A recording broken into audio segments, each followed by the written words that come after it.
Yoshlar uchun tirik namuna Hüseyin Qari Islomiy.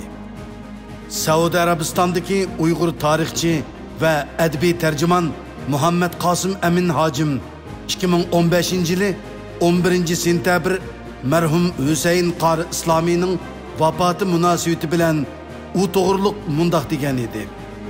Marhum Hüseyin Qari Hojim balalik vaqtidan boshlabla inqilobga qatnashgan azimat edi. Bu kishining shaxsiy tarjimaliga munosabatlik materiallarga asoslanganda bu kishi bizning yaqinqi zamon tariximizda ona vatanda qisqa 11 yil ichida kaynidan qurilgan ikki jumhuriyatning qurilishida hassi bo'lgan va bu jarayonlarda naq maydonda urush qilgan kishilardan edi. Hüseyin Qari Hojim vatandan ayrilib chet ellarga chiqqandan keyinmi vatan davosini qilcha to'xtatmay hayotining oxiriga qadar kurash qilgan oz sondagi shaxslarning biri bo'lib, Saudiya Arabistonda asosan tijorat bilan shug'ullangan. Vatanga munosabatli ko'plagan kitoblarni o'z chiqimi bilan bostirib tarqatgan edi. Bu kishining vafoti Saudiya Arabistonidagi barliq Uyg'ur muhojirlarni qattiq qayg'uga soldi. Janobi Allohdan marhumning yotgan yerining oliy jannatlardan bo'lishini tilaymiz. Marhum Hüseyin Qari Islomiy Sharqiy Turkistonning Qashqar viloyati Ostin Atushning Mahshat yezisida 1917-yili tug'ilgan. Boshlang'ich maktabni Atush nahiyasida bitirgan. Hüseyin Qari Islomiy 14 yoshlardan boshlabla ona vatanining yotlarning qo'lida ekanligini his qilib, mustaqillik orzusida yetishgan edi. Shunga u 1933-yili u askarlikka tizimlatib, Osman Ali qo'shini bilan billa Qashqarni ozod qilish urushiga qatnashgan. 1933-yili 12-noyabr Sharqiy Turkiston Islom Jumhuriyati qurilishidan burun mazkur jumhuriyatni qurishda halqiliq rol o'ynagan Hilal Ahmar jamiyatining a'zolarini qo'g'dash vazifasi u qarashliq qismga topshirilgan. Bu jarayonda uning qismi davlat rahbarlarini obdan va qusursiz qo'g'dab davlat qurishda eng ko'rinarli to'p qo'shgan. 1934-yili 1-oyning oxiri Yangi shaharga qorshab hujum qilish mag'lub bo'lgandan keyin u sabdoshlari bilan billa qoral tashlamay Atush tog'lariga chekingan.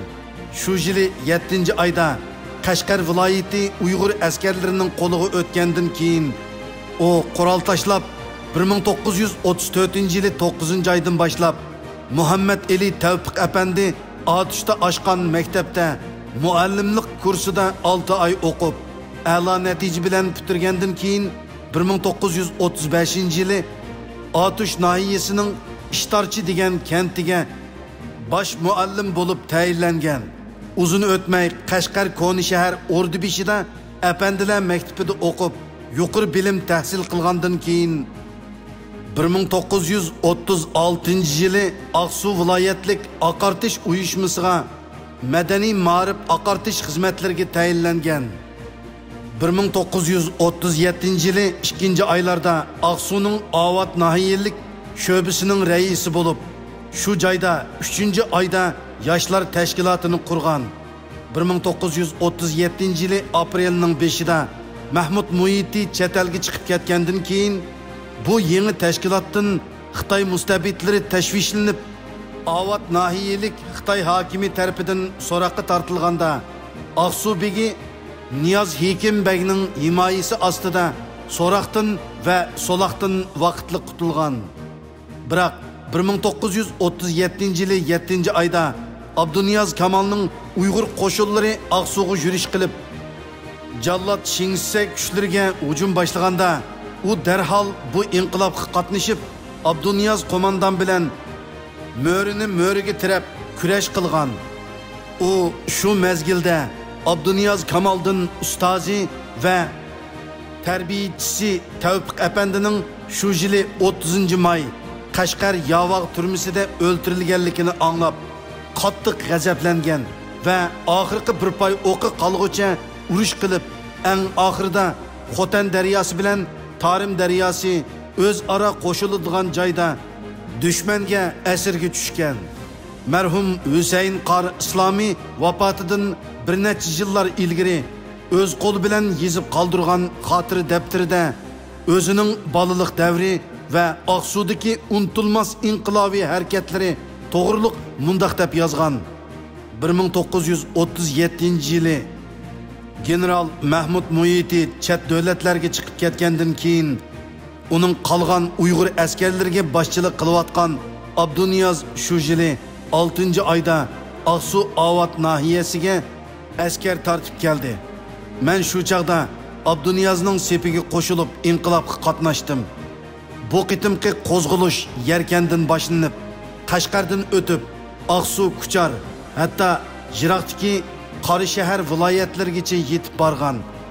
Bu jiddiy ahvoldan qattiq andish qilgan Rossiya kommunistlari general Mahmud Muitining qo'lida tarbiya ko'rgan bu yengilmas Uyg'ur askarlarining hech qanday sulhi salog'i kelmaydiganligini bilib, shu yili 9-oyda oldida Xitoy askarlari, orqada Rus askarlari pulemyot va tanklar bilan birlashma hujumga o'tdi.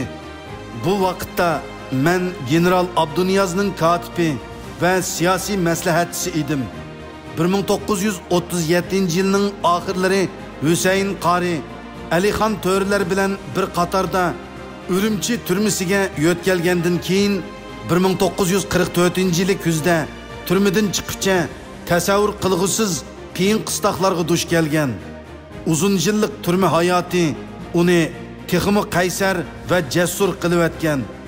U xotira daftarida bu to'g'riliq mundaq deb yozgan: dushman askarlari o'limdan eshib qolgan mujohidlarni avval Avat nahiyasidagi cho'ng so'laq xonidan Aqsu viloyatlik cho'ng qamoqxonaga elib berib, qorong'u zindonlarga tashladi. Men bu yerda ili inqilobining rahbari Alixon To'raga o'xshagan bilimli katta kishilar bilan bir uyda yotdim. Abduniyaz Kamal inqilobi besiqtirilib, yangi mustabid harbiy hokimiyatni o'rnatgan Xitoy va Rus kuchlari Sharqiy Turkistonning har qaysi viloyat va barliq shaharlarida odam qiynaydigan turmalarni soldi. Bu turmalar Sharqiy Turkistondagi katta o'limalar, mashhur yozuvchilar va din, millat yo'lida kurash qilgan mujohidlar, shundaqla Xitoy bilan Ruslarning hilisiga aldangan Xo'janiyaz hojim boshchiligidagi milliy inqilob rahbarlari bilan to'lgan edi. Turmaga tushganlar ichida inqilobchilar va yozuvchilardan boshqa imom, muazzin va milliy g'urur bor kishilarning hammasi bor edi. Bu zindonlarda yotgan odamlar Ruslar Sharqiy Turkistonda bir qancha yil ilgari tizimlab bo'lgan kishilar edi. Chunki Ruslar Sharqiy Turkistonda mustaqil bir jumhuriyatning qurilishini xohlamaydi. Demak, Sharqiy Turkistonda qandaqli bir munavvar inson o'ldirilsa yoki qamoqqa ilinsa, u cho'qim Rus va Xitoydan iborat ikki birlashma dushmanning qo'li bilan bo'ladi. Mujohidlarning ba'zisi Xitoylarning qo'lida o'ldirilsa, ba'zilari Ruslarning qo'li bilan o'ldirildi. Bu haqiqatlarni o'z ko'zlari bilan ko'rib va bilib chiqqan munavvar insonlarning ko'plari vatanni dushmandan qutqizish g'oyasi bilan birlikda to'pining ostiga ko'milib ketdi. Ammo hayotda qolgan oz qismdagilari dushmanlardan intiqom olish maqsadida fursat kutib turdi. Shulardan biri bo'lgan Alixon To'ra G'uljidan qochib, Kuchar Shahyar nahiyasida tutilib, Aqsu viloyatlik turmada yotgan vaqtlarida Piqir Husayn Qori, Salih Damollam qatorliqlar o'z aramizda intiqom fursati haqida so'zlashdik. Bu ikki cho'ng dushmanning qo'lidan vatanimizni qutuldirishning g'amida mungdishatdik. Natijada Husayn Qori turmadan chiqibla udul ilig'i berib, shu yili kuzdagi milliy mustaqillik inqilobiga qatnashgan. 1944-yili 12-noyabr G'uljida Sharqiy Turkiston Jumhuriyati qurilgandan keyin u harbiy sapga qo'shilib, oldingi sapda jang qilgan Jing va Shixodagi urush to'xtagandan keyin uningga kapitanlik unvoni berilgan. 1949-yilga kelganda u boshqalarga o'xshash yurtdan ayrilib hijrat qilishga majbur bo'lgan. U hijrat qilgandan keyin Saudiya Arabistonga yerlashib, shu yerda halol tijarati bilan tirikchilik qilib qolmay, yana boshqa Uyg'urlarning iqtisodiy jihatdagi qiyinchiliklarini hal qilib mangan. Masalan, u 1980-yildan boshlab Uyg'ur o'quvchilar Turkiya, Pokiston, Misrga o'xshash nurg'un davlatlarga kelib o'qishga boshlaganda, bu o'quvchilarga yordam qilish uchun Saudiya Arabistonda qurilgan Talaba Sanduqiya, ya'ni o'quvchilar sanduqining qurg'uchi a'zosi. U Saudiya Arabistonda islom dunyosida Turkiya va Amerika qatorliq davlatlarda Uyg'ur masalasini anglatish uchun zo'r tuhfalarni qo'shdi.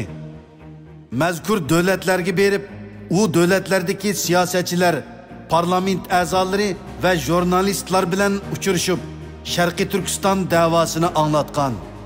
Marhum Husayn Qari Islomiy 1994-yili İstanbulning sobiq shahar boshlig'i, hozirgi rais jumhuri Recep Tayyip Erdo'g'an bilan ko'rishgan. 1992-yili 12-dekabrda İstanbulda chaqirilgan Sharqiy Turkiston milliy qurultayiga qatnashib, o'zining kurash tajribalarini anglatgan. Undan boshqa u har qanday so'rinda o'zining hayot tajribalarini anglatib, yoshlarga ilhom va umid berishni unutmagan edi. Sharqiy Turkiston milliy mustaqillik davosini 1933-yildan 1946-yilgacha janggoh va turmalarda hijrat qilgandan keyinmi hayotining oxirigacha uda davomlashtirgan jamoat arbobi.